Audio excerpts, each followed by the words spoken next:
चरणों में यथा योग्य दंड प्रणाम करते हुए यह दास आज की इस कथा सत्र का प्रारंभ करने जा रहा है। अज्ञानतिमिरान्धस्य ज्ञानाञ्जनशलाकया चक्षुरुन्मीलितं येन तस्मै श्रीगुरवे वाञ्छाकल्पतरुभ्यश्च कृपासिन्धुभ्यैव च पतितानां पावनेभ्यो वैष्णवेभ्यो नमो नमः। आजानुलम्बितभुजो कनकावदातो संकीर्तनैकपितरो कमलायताक्षो विश्वम्भरो द्विजवरो युगधर्मपालो वन्दे जगत्प्रियकरो करुणावतारो अंगश्यामलिमच्छटा विरबितो मन्दीकृते दीवरम् जाड्यञ्जागुडरोचिषां निदधतम् पट्टाम्बरस्य श्रिया वृन्दारण्यनिवासिनं हृदिलसत् दामाभिरामोदरम्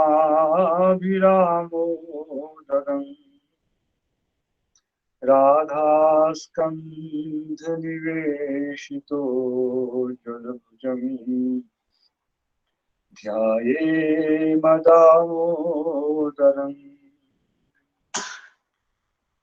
हरे कृष्ण कृष्ण कृष्ण हरे हरे हरे राम राम राम हरे हरे। नारायणं नमस्कृत्य नरं चैव नरोत्तमं देवीं सरस्वतीं व्यासं ततो जयमुदीरयेत्। यं प्रव्रजन्तमनुपेतमपेतकृत्यं द्वैपायनो विरह कातराजुहाव पुत्रेति तन्मयतया तरवो विनेदो स्तं सर्वभूतहृदयं मुनिमानतोऽस्मि।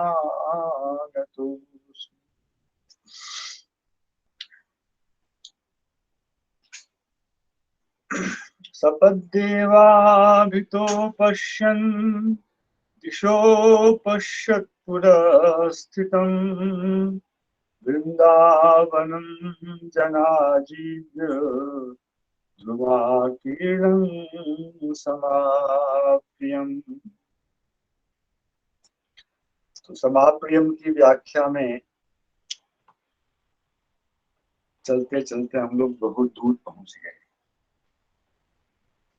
क्षमानाम आत्मा रामानाम अपि आप्रियम, यह अर्थ जीव गोस्वामी ने किया। इस श्लोक में एक दो और विलक्षण तथ्य जीव गोस्वामी उपस्थित कर रहे हैं।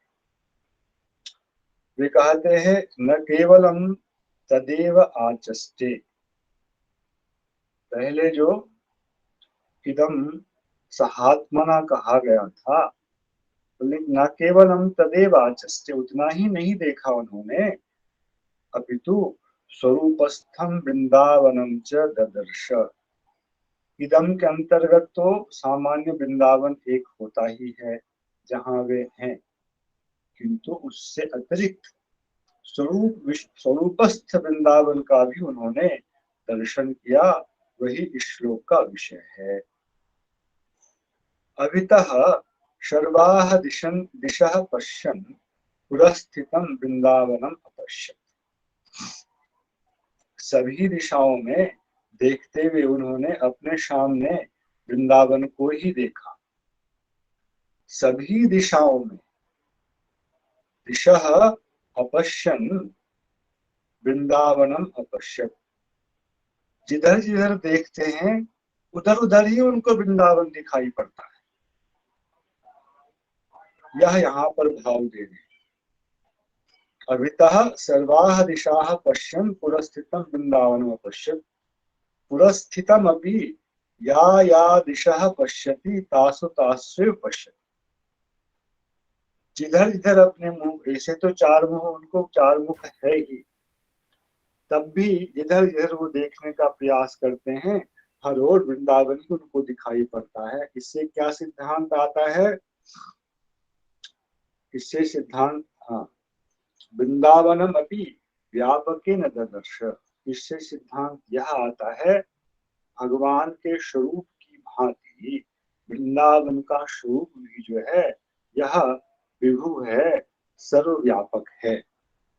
इसीलिए जिस तरफ भी दृष्टि डालते हैं ब्रह्मा जी, हर ओर उनको वृंदावन का ही दर्शन होता है। अथवा पुरो वृंदावन दर्शन योग्यता नासी पश्चात एव अहंकार हतो ददर्श। पहले इस वृंदावन को देखने की उनकी योग्यता नहीं थी।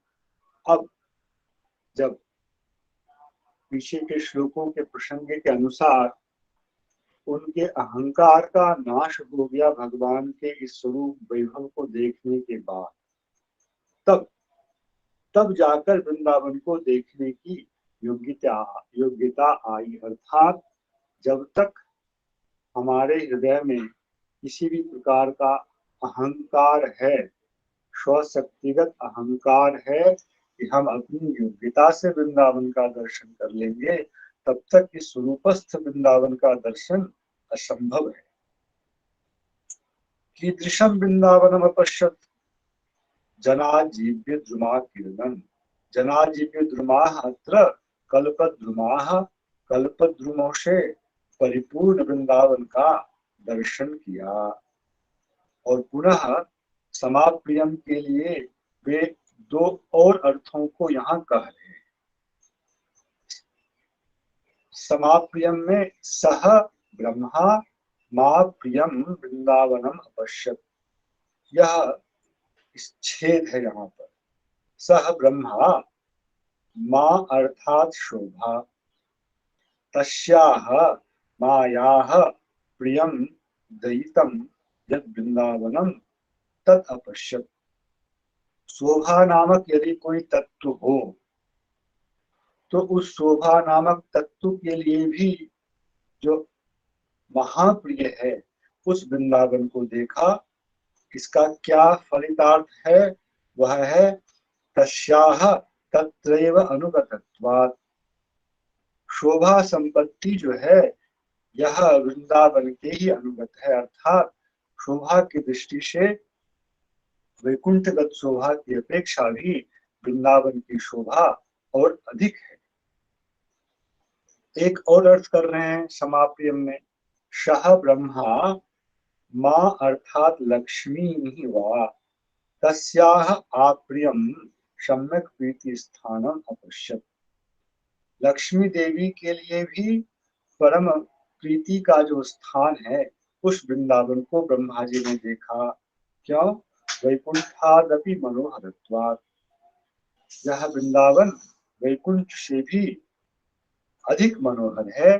शोभा की जो अंतिम सीमा हो सकती है वह अंतिम सीमा वृंदावन में ही विद्यमान है। इस तरह से श्री जीव गोस्वामी पाद ने समाप्रियम के 6 प्रकार के अर्थ किए। अब इसके बाद वृंदावन की उस शोभा का ही तनिक और वर्णन अगले श्लोक में हो रहा है। यत्र नैसर्ग दुर्वैराः सहासन् नृमृगादयः मित्राणि वाजितावास द्रुतरुत्तर्षकादिकम्। यहाँ पाठांतर भी है, गत रुट दर्श कादिकम। कैसा है वह वृंदावन? यत्र नैसर्ग दुर्वैराह सहासन नृमृगादयः। मनुष्य, पशु इत्यादि, मृग अर्थात पशु भी, मृग अर्थात सिंह भी, ये सभी जो परस्पर स्वभावतः ही वैर भाव से युक्त हैं, निसर्गतः ही जो दुर्वैर है, दुर्दमनीय है जिनका वैर, ऐसे लोग, ऐसे सब लोग वृंदावन में सह आसन, एक साथ ही विद्यमान है। और कैसे विद्यमान? उदासीन की भांति विद्यमान नहीं थे। विरोध जो है उसका अभाव औदासीन्य में भी हो सकता है, किंतु ये लोग नैसर्ग दुर्वैराह सभी प्राणीगण मित्राणि इव तत्र आसन। मित्र की, उदासीन की भांति नहीं, मित्र की भांति वृंदावन में थे। अजितावास द्रुत द्रुत रुट कर्ष कादिकम। और वृंदावन की यह महिमा है, अजित का जो आवास है उसके कारण द्रुतेन वेगेन वह द्रुतम पलायितम। द्रुत, रोष, तर्ष, तृष्णा इत्यादि जो भी माया के विकार हैं, ये सभी माया के विकार वहां से दूर भागे हुए हैं, पलायित हैं। यह सामान्य श्लोक का अर्थ है। इसमें श्रीधर स्वामी पाद कहते हैं, नैसर्ग दुर्वैराह स्वाभाविक अप्रतिकार्य वैरवंतोपि नराः सिंहादयस्य मित्राणि इव यत्र सहैव आसन्। नैसर्ग दुर्वैराः स्वाभाविक अप्रतिकार्य वैरवंतोपि, प्रतिकार जिसका नहीं हो सकता है, ऐसा वैर भाव जिसमें होता है, वे सभी मनुष्यगण, सिंहादि पशुगण मित्र की भांति ही जहाँ विद्यमान थे, ऐसे वृंदावन को ब्रह्मा जी ने देखा। और अजितस्य आवासेन, भगवान अजित के का वहां वास होने के कारण, वहां क्योंकि भगवान अजित वास करते हैं, अतः तेन कारणेन धृताः पलायिताः रुद्धर्षादयः क्रोध लोभादयः यस्मात् तथा भूतम वृंदावनम अपश्यत। भगवान के निवास भूत होने के कारण वहां से सारे माया के विकार, काम क्रोध लोभ इत्यादि जो है, वहां से पलायन कर चुके हैं। ऐसे वृंदावन का दर्शन श्री ब्रह्मा जी ने किया। इसमें जो श्रीधर स्वामी पाद ने हेतु दिया, उस हेतु में यह भाव आता है कि भगवान वहां वास करते हैं, इस कारण से माया के इन गुणों की वहां सत्ता नहीं है। जीव गोस्वामी पाद इससे थोड़ी विलक्षणता अपने अर्थ में दिखाते हैं। अजितस्य योगादिना, हाँ, तत्र हेतु अजितस्य योगादिना महाप्रयासेन, योगादिना महाप्रयासेन हृदयपि वशीकर्तुम् अशक्यस्य श्री भगवतस्य आवासः। अजित क्यों कहलाते हैं? क्योंकि योग आदि हम लोगों ने बहुत इस पर चर्चा की है। ज्ञान योग इत्यादि के द्वारा भगवान का यह श्याम सुंदराकार नराकार पर ब्रह्मता जो है, इसका साक्षात्कार होना संभव नहीं होता है। इसके लिए वह केवला भक्ति ही समर्था है। इसलिए योगादिना महाप्रयासेन हृदय वशीकर्तुम् अशक्यः अशक्यस्य श्री भगवतः। हृदय में भी इनका साक्षात करना असंभव है, तो फिर वृंदावन में साक्षात क्रिया करते हुए इनका दर्शन तो सर्वथा असंभव है योग आदि साधनों के द्वारा। ऐसे श्री भगवतः आवासः, ऐसे श्री भगवान का वह आवास है, अर्थात सदा स्थिति है। वहां भगवान की सदा ही अवस्थिति है। तेना तद्रूपेण निज महिमा, इस कारण से जो वृंदावन की अपनी एक महिमा है, इसके कारण ही माया के गुणों का वहां कोई प्रकाश नहीं है। ऐसा अर्थ श्री गोस्वामी पाद ने किया है। सदावस्थिति, पिछले श्लोक में वृंदावन का व्यापकत्व जीव गोस्वामी ने सिद्ध किया था। इस श्लोक में वृंदावन का नित्यत्व जीव गोस्वामी ने सिद्ध किया। इसके अतिरिक्त श्री विश्वनाथ चक्रवर्ती ठाकुर की टीका में भी कुछ और विलक्षणता नहीं है। अतः हम लोग अगले श्लोक पर आते हैं। ब्रह्मा जी ने जो कुछ देखा उसका वर्णन श्री सुखदेव गोस्वामी अब अपने शब्द में कर रहे हैं। तत्रोद्वहत् पशुपवंश शिशुत्व नाट्यम ब्रह्माद्वयं परमनन्तमगाधबोधम् वत्सान् सखीनिव पुरा परितो विचिन्वत् एकं सपानिकवलं परमेष्ठचष्ट एकं सपानिकवलं परमेष्ठचष्ट। परमेष्ठी ब्रह्मा सह अचष्ट, उन्होंने देखा। क्या देखा? तत्र वृंदावने, ब्रह्मा जी ने देखा, वृंदावन में उन्होंने देखा। पशुप वंश शिशुत्व नाट्यम उद्वहत। पशुप अर्थात गोप, पशून् पाति इति पशुपः, तस्य वंशः पशुप वंशः। तत्र शिशुत्व रूपेण नाट्यम या क्रीड़ा तम उद्वहत, उस क्रीड़ा को करते हुए, वहन करते हुए श्री कृष्ण को देखा। यह एक अन्वय है। अब इसके संबंध में अनेक प्रकार के विशेषणों को दे रहे। वे क्या हैं? ब्रह्म, अद्वयम, परम, अनंतम, अगाध बोधम। यह सब कुछ भगवान के स्वरूप और स्वरूप से संबंधित जो ऐश्वर्य है उसका कीर्तन किया। और वर्तमान में ब्रह्मा जी के सामने अभी भी वे एक लीला कर रहे हैं।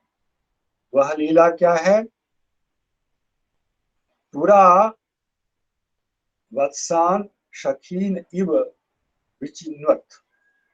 पहले जैसे बछड़ों को, शखाओं को वे ढूंढ रहे थे, तथैव पुरा यथा वत्सान सखीन विचिन्वत आसत आसीत् तथैव परितः अधुनापि विचिन्वत तम अपश्यत। और अभी भी क्या है? हाँ, एकम। अब भगवान अकेले ही। इसके पहले ब्रह्मा जी तो ढेर सारे वासुदेव मूर्तियों का दर्शन कर रहे थे। अब भगवान अकेले ही दिखाई पड़ रहे हैं और वे सब लोग नहीं है, वे सब पदार्थ नहीं है, इसलिए भगवान उनका अन्वेषण कर रहे हैं। शपानी कवलम, और उनके हाथ में अभी भी वही भोजन की सामग्री रखी हुई है।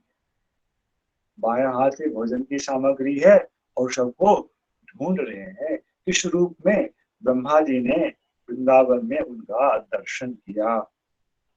सीधा स्वामी पाद कहते हैं, तत्र च परमेष्ठी ब्रह्मा इव पुरा पूर्ववद एव ब्रह्म अचष्ट अपश्यत्।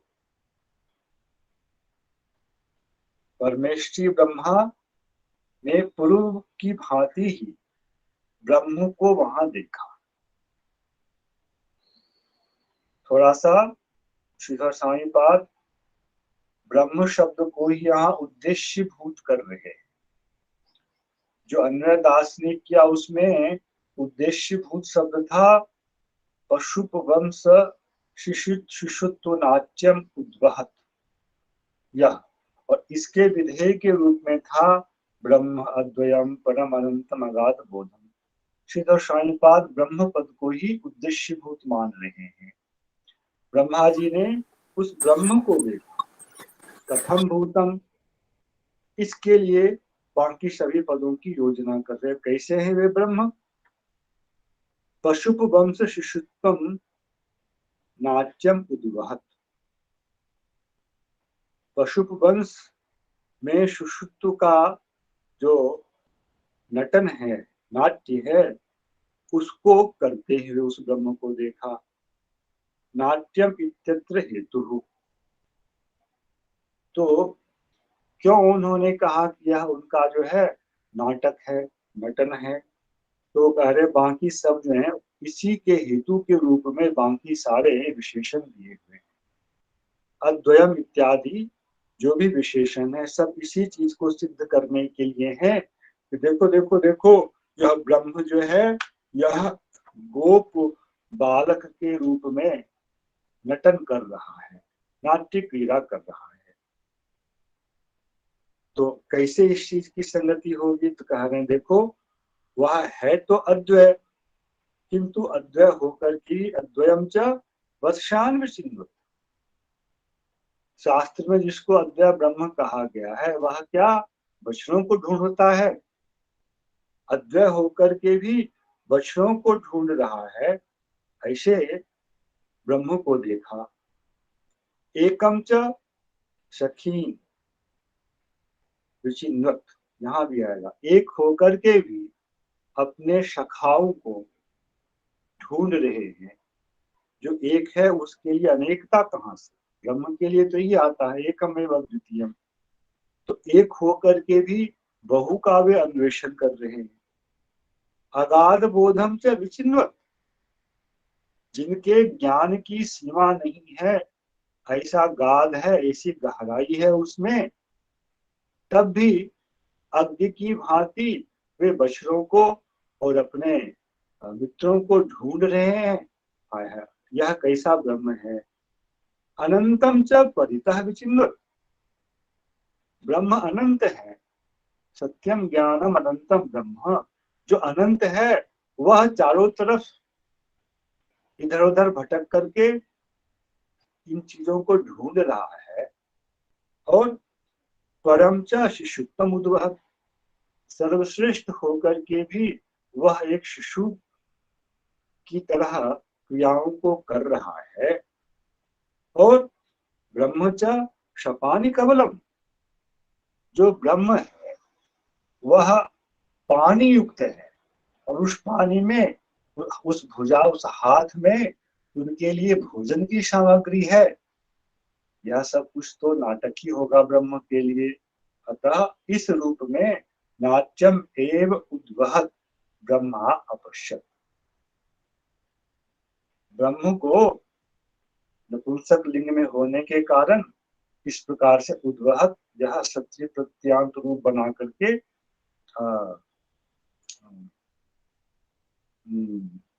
श्रीधर स्वामी ने इसकी व्याख्या की है। ऐसे ब्रह्म को देखा,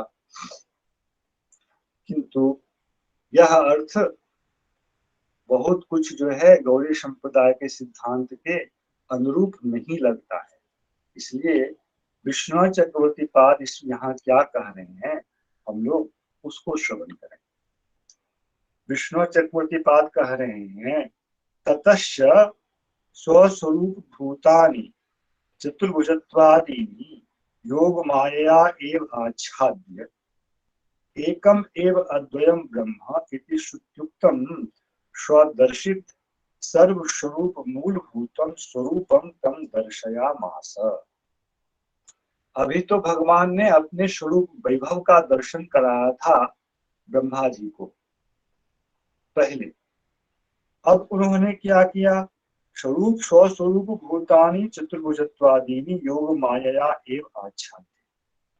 पुनः योग माया की अगली तरंग का विस्तार किया और जिन वासुदेव मूर्तियों का दर्शन वे करा रहे थे सबका उन्होंने वहां से अंतर्धान कर दिया, योग माया के द्वारा ब्रह्मा जी की दृष्टि से सबका आच्छादन कर दिया।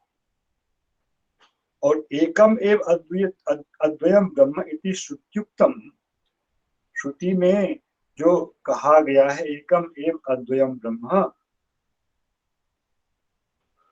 ऐसा जो उनका स्वरूप है, श्रुत्युक्तम स्वदर्शित सर्वस्वरूप मूलभूतम, अभी भी उन्होंने अपने स्वरूप के वैभव का दर्शन कराया, किंतु अब जो दर्शन करा रहे हैं उन सभी स्वरूप वैभव का भी जो मूलभूत स्वरूप है, उस स्वरूप का दर्शन ब्रह्मा जी को भगवान ने अब आकर वृंदावन, स्वरूपस्थ वृंदावन का दर्शन कराने के बाद उस वृंदावन में ही वह मूलभूत स्वरूप रहता है, इस विषय का दर्शन कराया।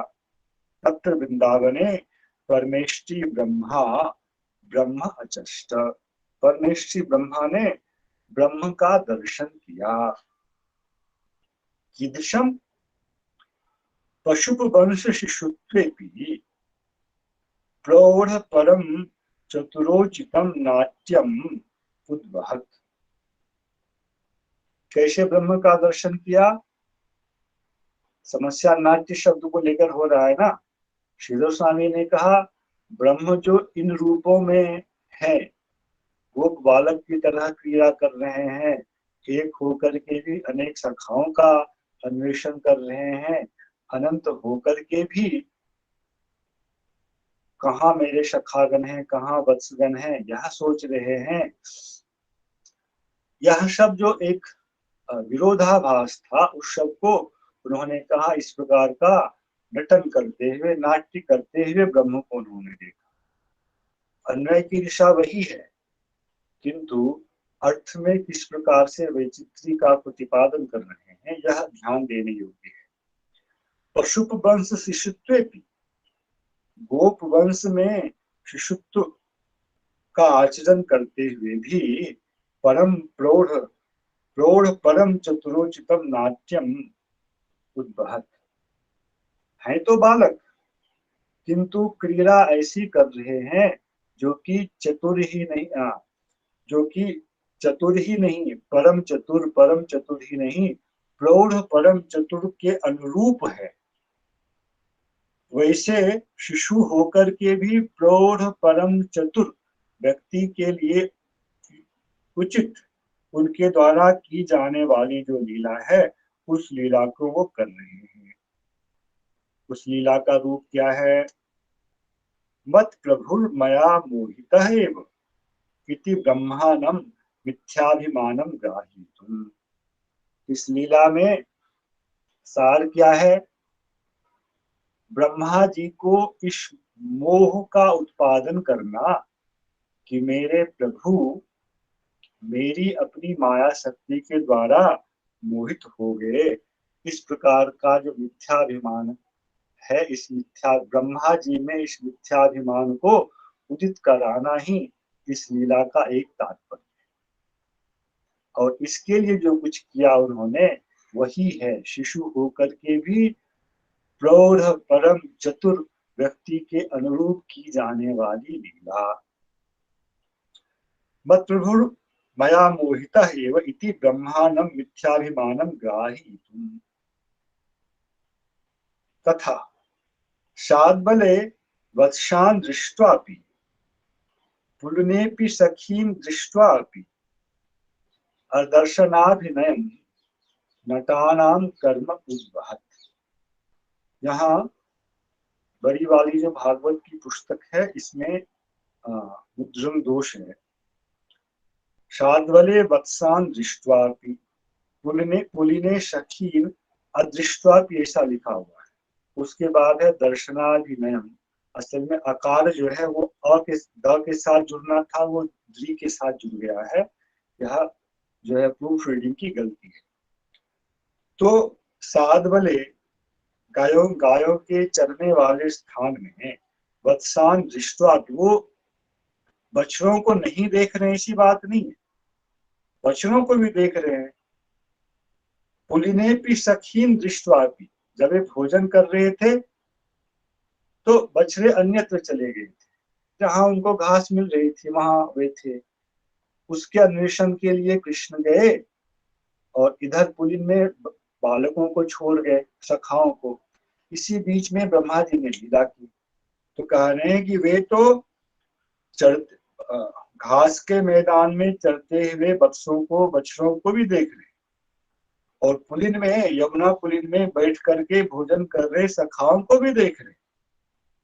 वत्सान दृष्टवापि सखीन दृष्टवापि अदर्शनाभिनयम, उनको नहीं देखने का जो अभिनय कर रहे हैं, यही है उनका नाट्य। और इसी के कारण ब्रह्मा जी को मोह हुआ कि मैंने अपनी माया के द्वारा प्रभु को मोहित कर दिया। यह मिथ्याभिमान ब्रह्मा जी ने जो उत्पन्न कराया, यही जो है वह नाट्य है। और नटानाम कर्म इति नाट्यम, यह तद्धित प्रत्यय से सिद्ध किया। तद उद्वहत ब्रह्मा पश्यत, यह मुख्य अर्थ जो है कर देने के बाद वे बाकी चीज का वर्णन कर रहे हैं। ब्रह्म तो यहाँ उद्देश्य भूत है, तो कैसे ब्रह्म? अद्वयम ब्रह्म दर्शितानां ब्रह्मादिस्तम पर्यंतानां योग मायया आच्छादनात् अद्वयम। अभी इसके पहले भगवान ने ब्रह्मा जी को अनंत चतुर्भुज वासुदेव रूपों का दर्शन कराया। अब किंतु उन दर्शित रूपों का और साथ साथ उसने अपने माया वैभव का भी दर्शन कराया है, उस प्रसंग में स्पष्ट लिखा हुआ है। तो ब्रह्मादि स्तंभ पर्यंता नाम योग माया आच्छादनात् अद्वयम। अब योग माया के द्वारा सबका आच्छादन कर दिया और वहां कुछ भी नहीं बचा, केवल एक स्वयं भगवान ही वहां है, इसलिए अब वे अद्वय हैं। ये किसी ऐश्वर्य की व्याख्या नहीं कर रहे हैं, वेदांत से संबंधित अद्वय पद नहीं कर रहे विष्णु चक्रवर्ती ठाकुर। यह सब कुछ उस निराकार रूप में ही घटित करा रहे हैं। यह विलक्षण व्याख्या है। वह सबका प्रदर्शित सभी चीजों का आच्छादन कर देने के बाद वे अकेले ही वहां उपस्थित हैं, इसलिए वे हैं अद्वय। उसके बाद शब्द है ब्रह्माद्वयम परम अनंतम अगाध बोधम। यहाँ परम शब्द का क्या अर्थ लेंगे? तो सर्वमूल भूत स्वरूपत्वात् परम, जितने भी वासुदेव मूर्तियों का दर्शन कराया था, उन सबके भी मूलभूत स्वरूप होने के कारण यह जो सपानि कबलम रूप है कृष्ण का, यह परम है, परम श्रेष्ठ है। दर्शितेभ्य चिद वैभवेभ्यो अपि, जो भी चिद वैभव अभी दिखाया था अद्वयम में, उन्होंने ब्रह्मादि स्तंभ पर्यंत को ही लिया, और परम में वह माया वैभव, और परम शब्द की व्याख्या में चिद वैभव को लिया। माया वैभव का लोप कर देने से वे एक हैं, और चिद वैभव का भी लोप कर देने के बाद जो उनका रूप दिखाई पड़ रहा है, वह उस चिद वैभव से भी श्रेष्ठ होने के कारण यहाँ उनको पर कहा गया है। दर्शित वासुदेव स्वरूपेभ्यो भी परम।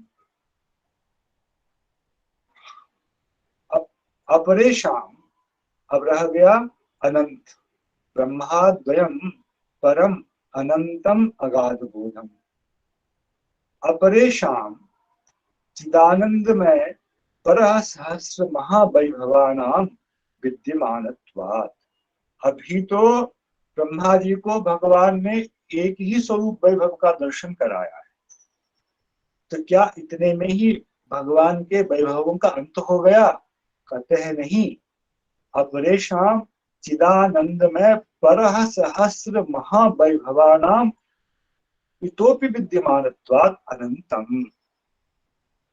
ब्रह्मा जी यह भूल ना करे कि जो वैभव दिखा दिया बस वही तक ये सीमित है, उससे ऊपर अभी भी चिदानंदमय परः सहस्र, हजार नहीं हजार हजार हजार, यह जो महावैभव है वहां भगवान के अंदर विद्यमान है, इसलिए उनको अनंत कहा गया है।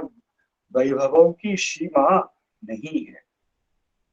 प्रकृत प्रसंग में अद्वैत शब्द की व्याख्या वेदांत सम्मत जो एकमेव अद्वितीयम है, यह चक्रवर्ती ठाकुर नहीं कर रहे हैं। यह सब कुछ लीला के अनुरूप ही योजना कर रहे हैं, जिससे कि निराकारत्व जो है उनका, उसी का परम ब्रह्मत्व सिद्ध हो। अब रह गए अनंत की व्याख्या होगी। अब रह गया अगाध बोधम। अगाध बोध के विषय में कह रहे हैं परमेष्ठिनः वरातस्य का गणना। ये जो ब्रह्मा है ये तो मूर्ख है। भगवान ये जीव चक्रवर्ती ठाकुर के हिसाब से नहीं लेना चाहिए। भगवान जो दिखाना चाह रहे हैं, भगवान ही तो यह सब नटन कर रहे हैं ना, ब्रह्मा जी को मोहित कर रहे हैं। तो ये जो ब्रह्मा है वरात, इसकी तो गिनती ही क्या है। श्री बलदेवाद देह अवतारे ही अपनी दुष्प्रवेशत्वात् अगाध बोधम। यह जो लीला भगवान ने अभी की, वर्ष भर उतने वत्सों के रूप में और वत्स पालकों के रूप में रहकर ब्रज में भी जा रहे हैं, यहाँ भी हैं, वहां भी उन गायों का माताओं का स्तनपान कर रहे हैं। यह सब कुछ जो है बलदेव जो कि स्वयं प्रकाश तत्व कहलाते हैं, स्वयं रूप के ही प्रथम विलास स्वयं प्रकाश तत्व, उनको भी भगवान की इस लीला का ज्ञान नहीं हो पाया। 7 वर्ष का जब अंत आया तब उनको लगा ये सब विचित्र क्या हो रहा। तो ब्रह्मा जी की तो क्या गिनती, ब्रह्मा जी से ऊपर जो वैकुंठगत इत्यादि रूप है उनकी भी क्या बात। जो स्वयं प्रकाश विग्रह भगवान श्री कृष्ण ब्रजेंद्र नंदन के ही प्रथम प्रकाश जो है, उनके लिए भी बलदेवाद्य अवतार है, अभी बलदेव उनमें सबसे प्रमुख है। और बाकी अवतारों को भी वहां बलदेवाद्य अवतार है लेके बाकी सभी अवतारों को ले लिया। उनके लिए भी दुष्प्रवेशत्वात् अगाध बोधम। ब्रह्मा जी ने प्रवेश नहीं किया, मोहित हो गए, यह तो बहुत छोटी सी बात है। यह तो लीला ऐसी थी कि जहां स्वयं बलदेव जी भी मोहित हो गए थे। इसलिए यह जो गोप बालक के रूप में लीला करने वाले हैं, यही अगाध बोध है। उक्त लक्षणात् नाट्या, उसमें हेतु दे रहे हैं। जिस नाट्य का यहाँ वर्णन किया गया है उसके संदर्भ में ही इस व्याख्या को करना है। वत्सान सखींश्च पुरा इव परितः इतस्ततः विचिन्वत्। अब पहली पंक्ति की व्याख्या हो गई जिसमें सब कुछ ब्रह्म से संबंधित जो वेदांत तत्व है उन शब्दों का प्रयोग था, किंतु उन शब्दों का भगवान की इसी लीला में किस प्रकार जो है घटन हो सकता है, अर्थ प्रतिपादन हो सकता है, ऐसा अर्थ करने के बाद अगली पंक्ति में आ रहे हैं वत्सान सखीश्च पुरा इव परिता इतस्ततः विचिन्वत अपश्यत्। जैसे पहले जिस समय ब्रह्मा जी ने गोप बालकों को और बच्चों को चुराया था, उस समय जैसा रूप था, जो लीला कर रहे थे भगवान, उसी लीला को करते हुए अभी ब्रह्मा जी ने देखा। वत्सान सखीश्च पुरा एव परितः इतस्ततः विचिन्वत्। पहले की भांति ही यहाँ वहां यत्र तत्र जो है गोप बालकों को और बच्चों को वे अभी भी ढूंढ रहे हैं।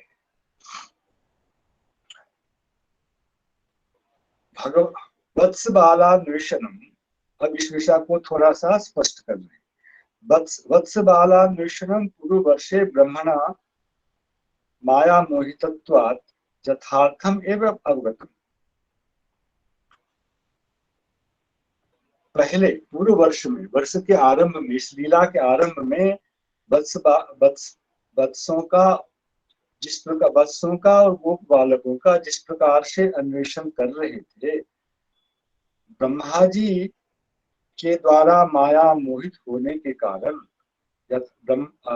उसको ब्रह्मा जी ने माया मोहित होने के कारण यथार्थ ही मान लिया था। ब्रह्मणा यथार्थम एवं अवगतम भगवतः माया मोहितत्वात्। यही नाटक, नाटक का स्वरूप क्या है? यही तो भगवान कर रहे हैं अपनी लीला के द्वारा। ब्रह्मा जी को जो मोहन करना है, इसी को चक्रवर्ती ठाकुर जी ने वह नाटक कहा है। अधुना तो पहले तो माया मोहित होने के कारण हुआ, अधुना तो माया निर्मुक्तत्व। अब तो ब्रह्मा जी माया से निर्मुक्त हो गए।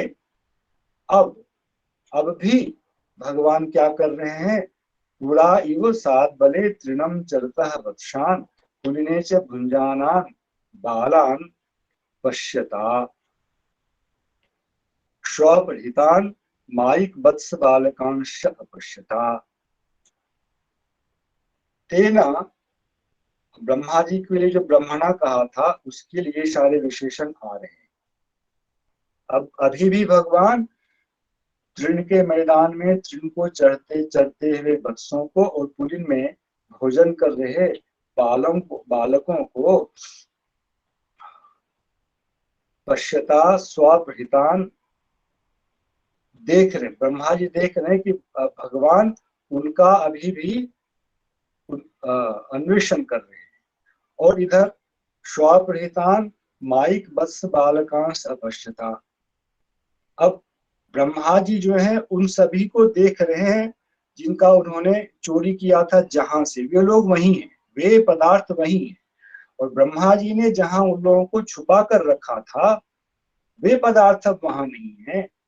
भगवान ने जो माइक रचना की थी विश्वनाथ चक्रवर्ती ठाकुर के मत के अनुसार, जिसका ब्रह्मा जी ने अपहरण किया था।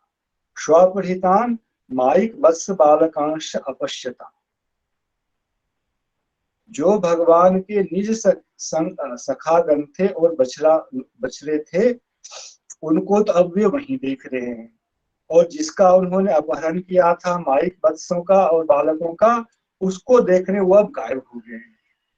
तेना मनमोहनार्थम अभिनय मात्रम इदम इति अवगतम। इसको अब ब्रह्मा जी ने समझा, अरे रे राम, भगवान ने तो केवल मुझे मोहित करने के लिए इतना सब कुछ किया था। मैंने चुराया भी किसको? मैंने असली वस्तु को तो चुराया भी नहीं, चुराया भी उनके द्वारा माइक वस्तु जो निर्मित हुई थी उसका ही मैंने अपहरण किया था। यह ब्रह्मा जी ने अब समझ लिया। इति अवगतम अतएव नौमिद्यते इत्यग्रिम स्तुति वाक्येन वत्स बालान विचिन्यते इति विशेषणम नोपन्यस्तम। जो चक्रवर्ती ठाकुर ये अर्थ कर रहे हैं, अब भगवान देख रहे हैं, भगवान की जो सखा और बछरागण है मूल रूप वाले, भगवान उसको देख रहे हैं। ब्रह्मा जी ने जिसको चोरी की थी वह सारा गायब हो गया स्वतः। और भगवान अब जो है उनका यह जो कर्म है यह नटन कर्म है। तो उन्होंने मूल में क्या रखा है? भगवान बालकों को भी देख रहे हैं, बछड़ों को भी देख रहे हैं, देखकर भी ना देखने का अभिनय किया है।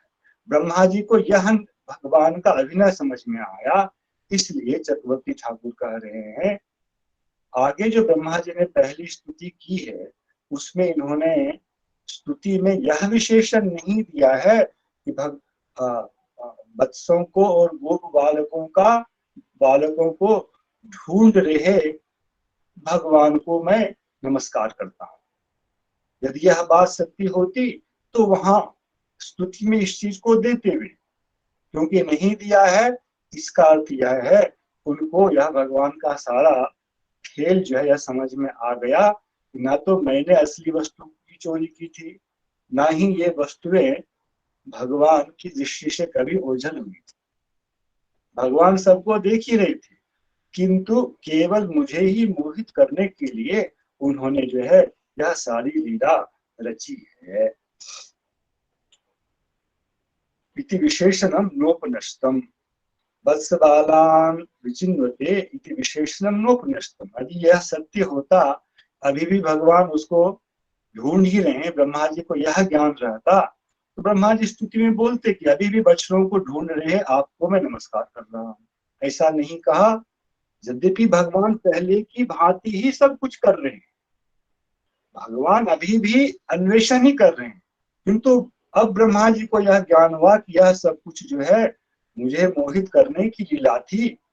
वस्तुतः उनकी दृष्टि में गोप बालक गण भी हैं और वत्स गण भी हैं। वे चरते हुए वत्सों को भी देख रहे हैं और यमुना कुल में भोजन करते हुए गोप बालकों को भी देख रहे हैं। स्वरूप भूतानाम वासुदेव मूर्ति नाम स्वभेदानाम योग माया एवं आच्छादनात्मकम। अब इसी श्लोक का अगला जो शब्द है वह है वत्सांग सखी पुरा परितो विचिन्वत एकम शपानी कबलम अचष्ट। एकम क्यों कहा, इसको कह रहे हैं स्वरूप भूतानाम वासुदेव मूर्ति नाम स्वभेदानाम स्वांश भेदानाम, स्वभेदानाम अर्थात स्वांश भेदानाम। स्वरूप भूत वासुदेव मूर्ति जिनका दर्शन ब्रह्मा जी को अभी कराया भगवान ने, स्वांश भेदानाम योग माया एवं आच्छादनात् एकम। सबका योग माया के द्वारा भगवान ने आच्छादन कर दिया। अब जो है उस रूप में वे एक ही बचे, मूल रूप में स्वरूप वैभव का यहाँ से उन्होंने अंतर्धान कर लिया। और भक्त मनोहर महामधुर लीला मयत्वात् शपानि कबलम। और भक्तों के मन का हरण करने वाली मधुरमयी माधुरीमयी लीलाओं से युक्त जो भगवान है, ऐसे सपानी कबलम। यह लीला किसके लिए है, कैसी लीला है?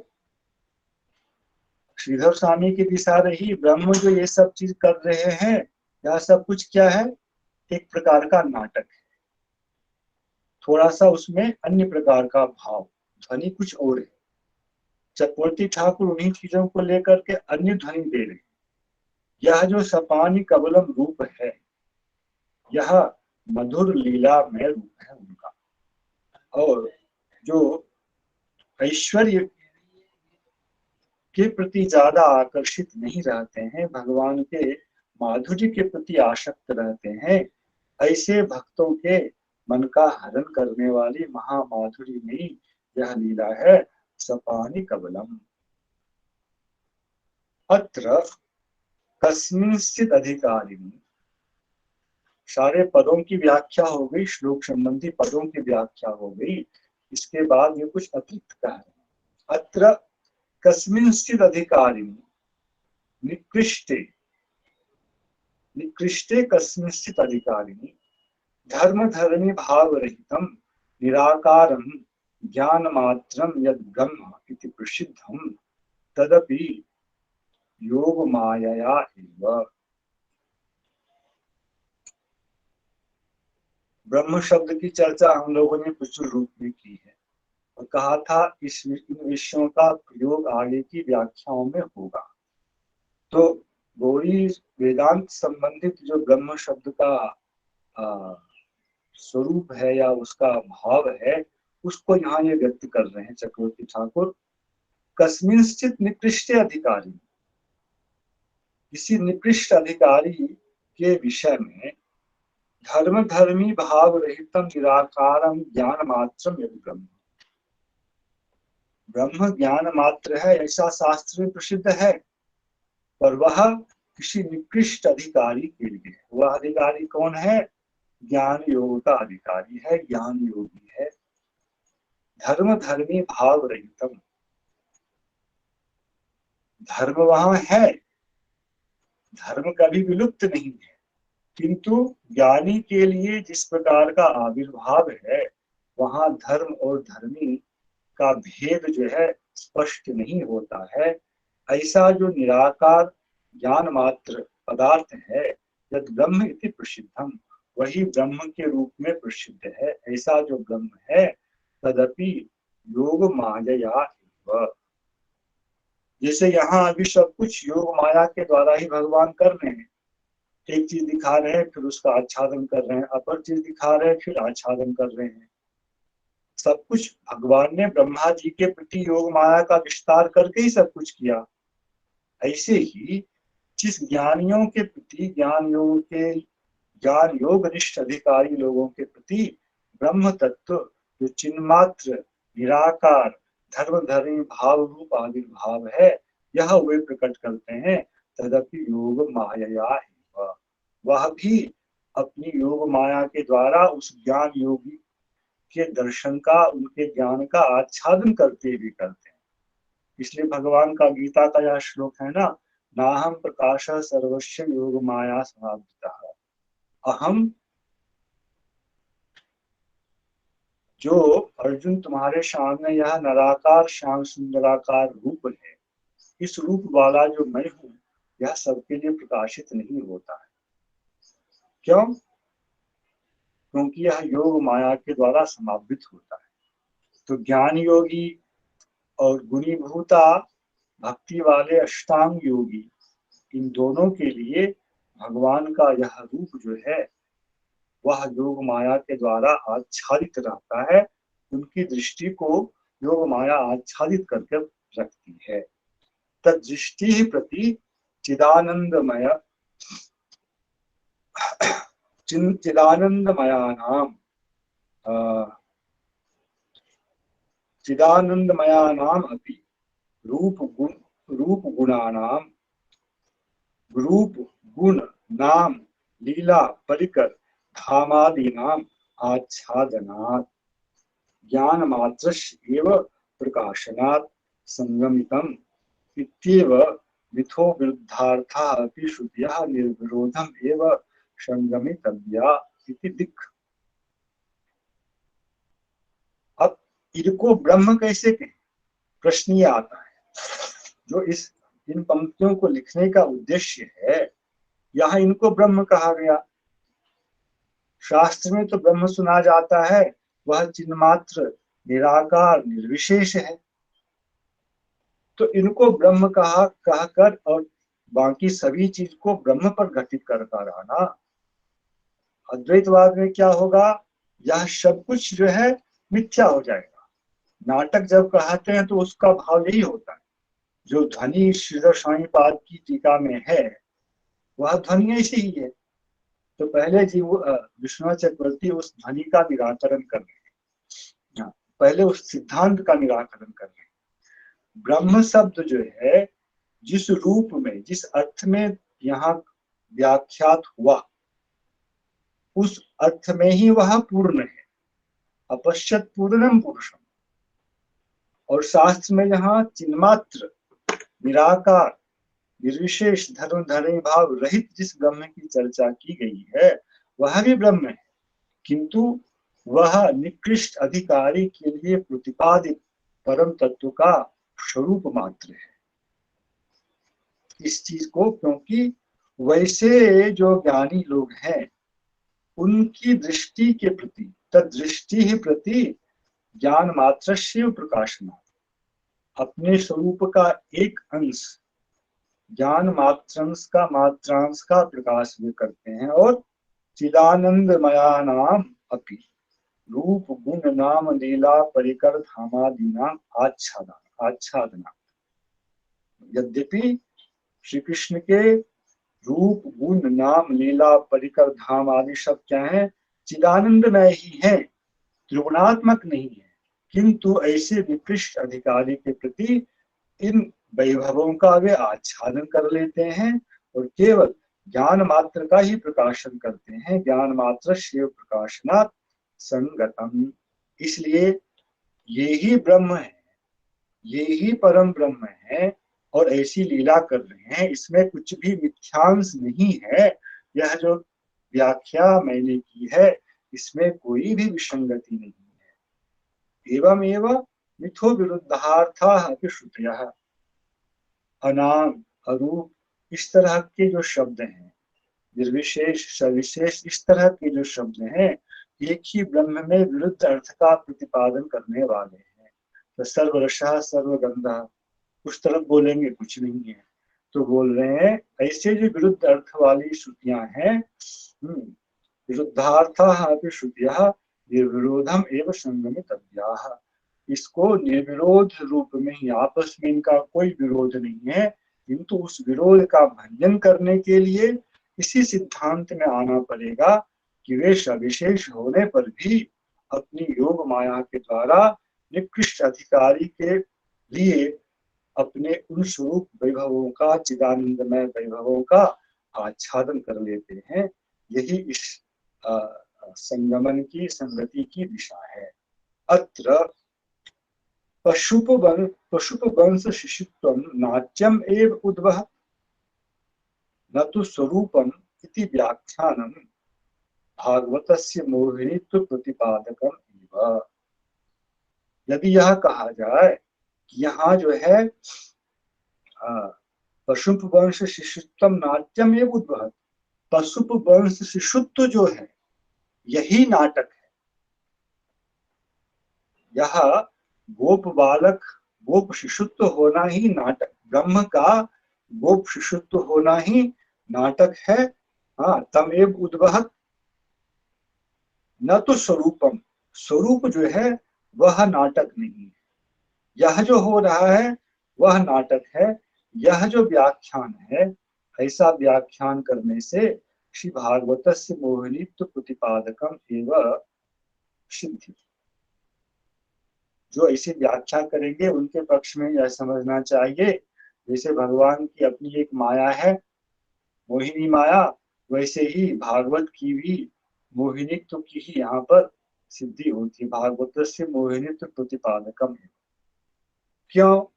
नौमी द्वितीय बपुषे इत्यत्र नौमी इत्युक्त्वा प्रस्तुतस्य भगवतः कर्मत्वे ज्ञाते प्रयोजनापेक्षायाम् एवं भूतो भगवान एव प्रयोजनम इति व्याचक्षानां स्वामी चरणानाम् अपि नाभिमतम इत्यवशीयते।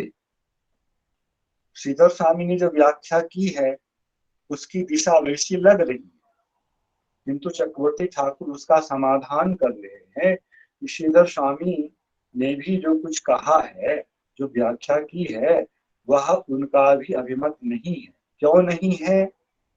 क्योंकि नौमी द्वितीय विवक्षे तरिदंबरा, यह जो स्तुति का पहला श्लोक है ब्रह्म स्तुति का, वहां श्रीधर स्वामी पाद ने क्या कहा है? इत्यत्र नौमी इत्युक्त्वा प्रस्तुतस्य भगवतः कर्मत्वे ज्ञाते भगवंतम नौमी। यदि भी वहां चतुर्थी में है उसकी व्याख्या आएगी, वह नमः होना चाहिए तब, किंतु श्लोक में क्रियापद है नौमी, उसके लिए द्वितीयांत कर्म होना चाहिए। भगवंतम भगवंतम नौमी।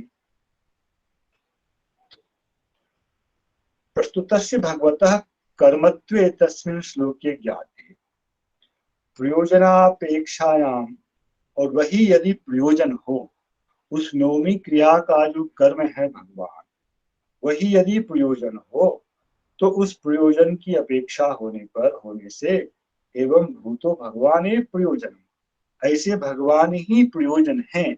इति व्याचक्षानाम स्वामी चरणानाम, श्रीधर स्वामी पाद ने उस श्लोक की व्याख्या में लिखा है, इस नवमी क्रिया का जो कर्मभूत भगवान है वह भगवान ही हमारे प्रयोजन है। ऐसी व्याख्या करने वाले श्रीधर स्वामी पाद का भी यह मत अभिमत, यह जो व्याख्यान है यह भी उनका अभिमत व्याख्यान नहीं है, यही पर्यवसित होता है। नहीं अवास्तवी भूतम वस्तु स्तुति प्रयोजनी क्रियते इत्यवधेयम। क्यों? क्योंकि यदि ये सब बातें मिथ्या हो, यह विषय यदि मिथ्या हो, तो ब्रह्मा जी अपनी स्तुति में जो अभ्र बपुषे तरिदंबरा इत्यादि कहेंगे, और उसको ही श्रीधर स्वामीपाद प्रयोजन के रूप में स्वीकार करेंगे, तो भला क्या अवास्तवीभूत जो वस्तु है वह क्या स्थिति वह क्या स्तुति प्रयोजनीकृत है, स्तुति में उसको प्रयोजन बनाया जाता है क्या? ऐसा संभव नहीं है। अतः श्रीधर स्वामीपाद में भी जो यहाँ लिखा है वह भी उनका स्वमत है, ऐसा पर्यवसित नहीं होता है। इसके लिए दास ने कहा था यह सब कुछ क्या है, बड़िश आमिष अर्पण न्याय की तरह है। मछली को फांसने के लिए जिस प्रकार बंशी में कुछ आमिष का प्रयोग कर दिया जाता है जिससे लुप्त होकर बंशी आकर उसमें फंस जाती है, ऐसे ही श्रीधर स्वामीपाद की रचना है। और इस ब्रह्म स्तुति प्रसंग में भी यह विषय कई बार आएगा, ऐसा विषय। और जीव गोस्वामी इत्यादि, जीव गोस्वामी तो बहुत ही उसका समाधान करने का प्रयास करते हैं। जो प्रथमतः देखने में लगता है यह केवलाद्वैतवाद सम्मति व्याख्यान है, किंतु श्रीधर स्वामी की व्याख्या में विचित्रता है। उसको अन्य प्रकरणों से मिला करके ही जो उनका अभिमत हो सकता है इसका निर्धारण हम लोगों को करना चाहिए। इतना कहकर आज की कथा शब्द को यहाँ विराम देता हूँ। जय श्री कृष्णा। श्री कृष्णार्पणमस्तु। हरे कृष्ण कृष्ण कृष्ण हरे हरे, हरे राम राम राम हरे हरे। भूल चूक वाचिक त्रुटियों इत्यादि के लिए आप लोगों से क्षमा प्रार्थना। आप लोग संशोधन कर दास को कृतार्थ करेंगे।